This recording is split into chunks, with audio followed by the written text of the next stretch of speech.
I'm going to just talk about sort of ideas that I have that have come to my head in the last few years and things that have just more refinement, so just sort of pieces here and there. So this is just sort of new thoughts that hopefully you can put together and build a new vision from that.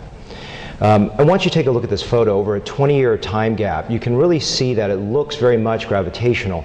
But if you look at the brows, you look at the upper eyelids, the brows really haven't fallen, and the skin on the right may have come down a small bit, but on the left side it's actually retracted up a bit. So what is very obvious as we think is gravity may not be so much. If you take a narrower time gap, again, it looks gravitational, but you look very carefully under the brows and into the cheek and into the lower face, you just see a skeletonization of the face.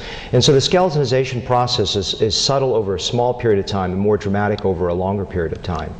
So I like to think of the face like a glass of water emptying. It's a way that I can communicate to my patients. So if you think about this, actually a lot of patients coming in that want volume restoration, especially women, are not necessarily enamored with their face in their very youthful time, like in their early 20s, because there's a lot of baby fat. Well, what is baby fat exactly? It's not a unique fat. All it is, it's a linear loss of fat from youth until death. And a lot of women, if you ask them when they thought they looked the best after they passed the age of 35, they often tell me around 32. It's a very interesting time period as fat continues to diminish.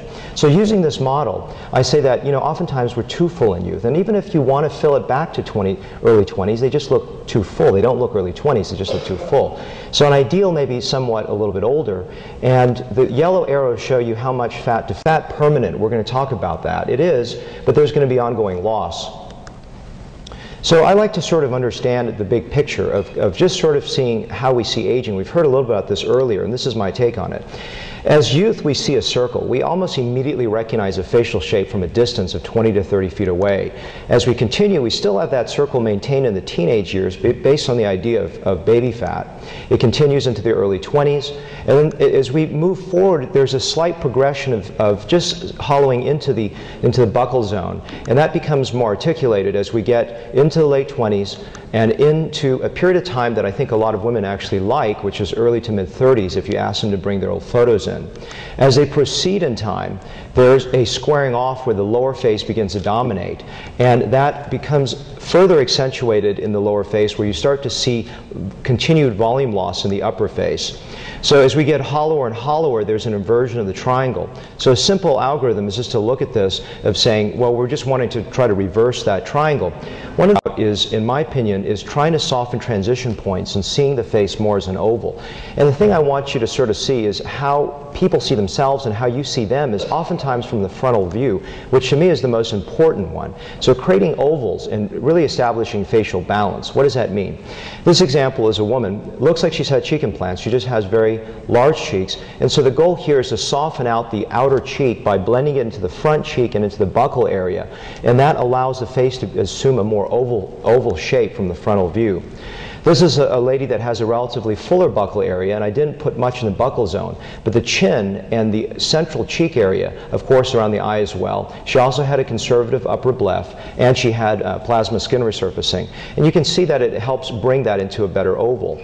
This is a very wide Asian face, and I'm sorry she's smiling a little bit on the after photo, but you can see that by bringing the volume to the central cheek and around the lower jawline, you actually create facial balance. I always like to say, if you think of what balance is, it's just, if you think of a glass of water on a television screen, you really have no relationship to what that means in terms of size. You put a shot glass next to it, it looks big. You put a big pitcher of water next to it, it looks small. So this is the idea of trying to store balance. Longevity, does fat last? This is obviously a huge question, and I really think it does, and I do a lot of hair restoration in my practice, and that's really changed the way that I view fat grafting. So I looked at, when I was studying for the hair boards, I was looking at Unger's book, and I was looking at, oh wow, wait a second, hair transplants, of course they don't grow in 5 days, we don't expect it to be there, but why do we expect fat to be there at 2 months? Well, I really think that the model of understanding hair restoration helps me understand fat better.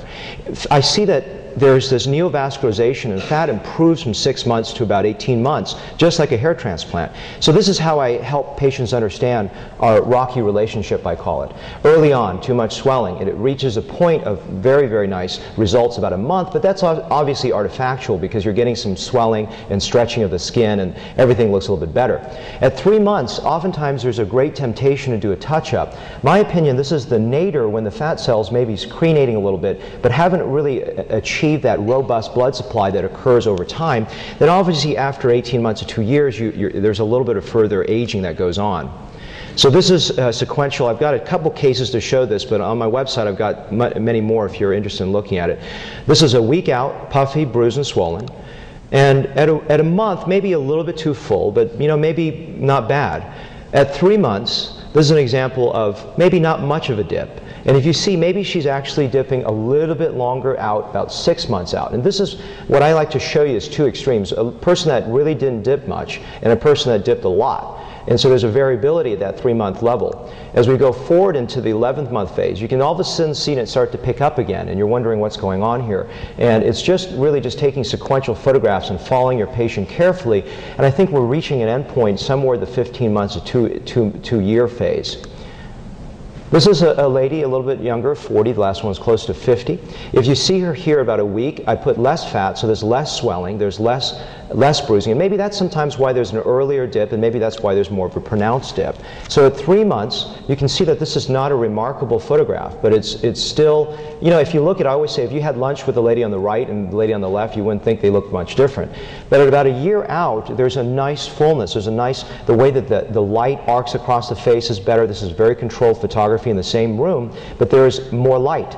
And this is how I try to sell predictability, which we'll talk about more at the panel. If you look at her on the right, even though the tear trough is not perfect, the way you relate to her emotionally is very different. So when do you use an implant? When do you use fat? Well, I'm a big proponent of fat, as you know, but I like to understand the idea of like versus like. So if we go back to that initial slide of fat loss, we start to think about it and say that we actually have more soft tissue in youth than hard tissue, and we lose a greater degree of soft tissue to hard tissue loss with better dental care, etc.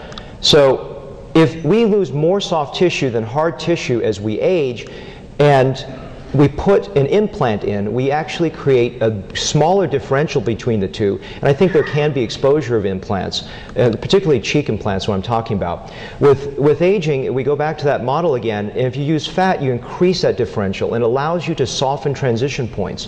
So I think that's a really strong emphasis that I want to point out. So you cover exposed bone, and I think that looks more youthful, and again, you can see the boniness of an older face.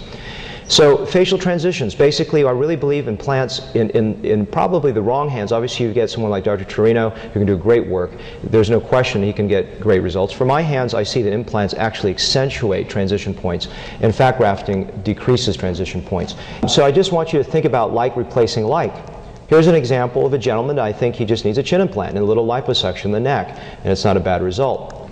So this is the book, small plug there.